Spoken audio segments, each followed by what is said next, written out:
This is our presentation on culturally responsive teaching, how cultural identity affects how we teach in the classroom. We are Sara Haro and Michelle Ivanez. So my family self-identifies as Chicano or Mexican American. I am third generation Mexican American from my dad's side and second from my mom's. I was the second to go to college, with my dad being the first one, and our family heroes are Cesar Chavez and Dolores Huerta. As for me, there's actually three levels. My grandfather and grandmother on my mom's side considered themselves American.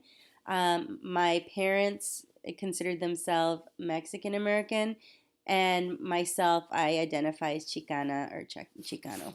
I'm first generation on my dad's side. He's originally from Oaxaca. And on my mom's side, I'm third generation. The maternal side of our family has been in the U.S. since the 1890s, whereas my dad came up in 1975. I was not the first person to go to college. My mother and her siblings all went to San Diego State. My mother became a teacher, and her siblings worked in law enforcement. And my dad went to technical school and became a chef. Personally, our family heroes are Maya Angelou and Cesar Chavez. So when approaching widening our cultural aperture, a lot is based on our mutual backgrounds. Sara and I have a lot in common. We found that because we come from strong ethnic upbringings, we also have continually adjust our aperture based on who we're with, what we're doing, and what outcome we want to occur. But you may be asking yourself, what does this mean? Well, we are familiar with the impact of being culturally aware and sensitive. We've experienced this in our own personal lives, where we have had teachers who have been culturally sensitive and others who have not, and how that's really impacted our learning, and also how it's impacted us as teachers now in the classroom. So code switching plays a really big part in how we communicate and identify with various groups of people. This includes students and also our colleagues and admin. This skill is used not only to assert ourselves within our native culture, but also connect with various cultures outside of our own. Once again, this includes students and teachers. Moving on to our triggers, mine specifically were certainty and control. I have a lot of anxiety surrounding going outside of routines, but also that works hand in hand with over planning. I know how stressful and hard that can be within a classroom and within collaboration. I feel like when I'm working with other people, I need for there to be clarity, especially when I'm dealing with colleagues or even when I'm dealing with students. I also am triggered by having outside parties dictating what goes on in my classroom. And as we all know firsthand, that administrators love to have their hands in your classroom when they don't really have the cultural background. The classroom that you're working in and how you set up your own classroom affects the students within it. So I focus on equity and standing. Um, The first one, unjust and biased exchanges or advantages. This is for my students. I come from a Chicano studies background, so I'm really concerned and conscious of how my students are discriminated against or treated in the classroom and how that affects their learning. I also focus on being excluded or expelled from your tribe. This includes cultural tribes or groups and student peer groups and social circles. Continuing on, talking about our focus students, we really wanted to focus on building rapport. It's super key to connecting with our students and building that relationship and trust.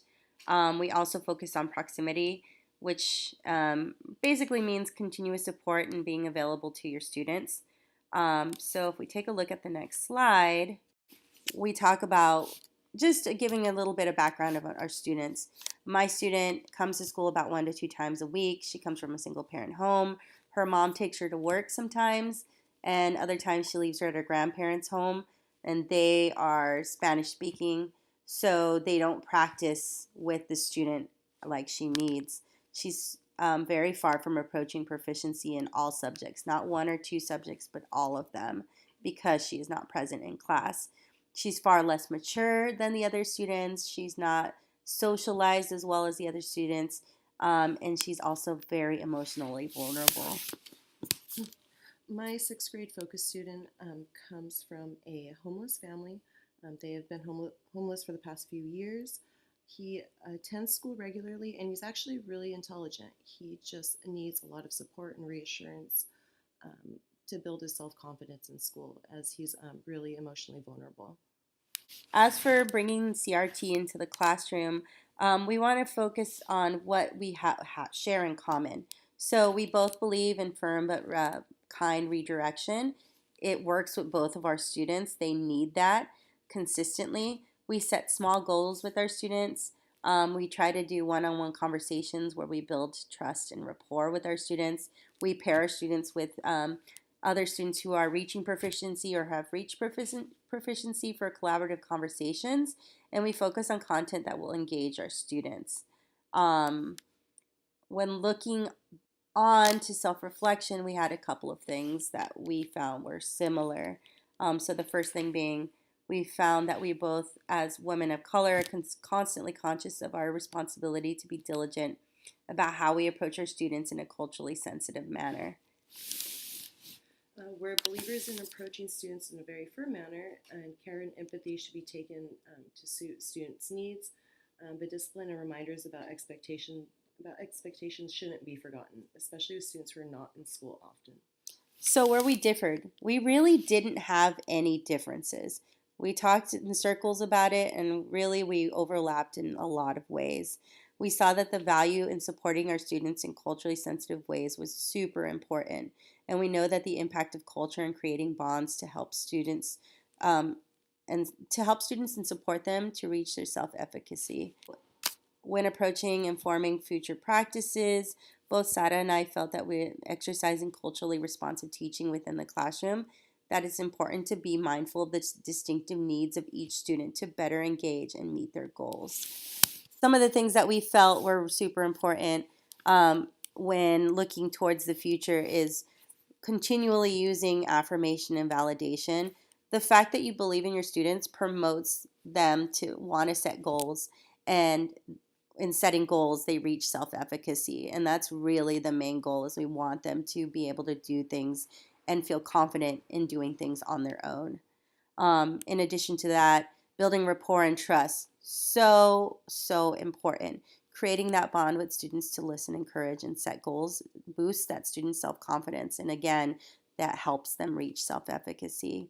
And finally, building an alliance with your student um, is really important.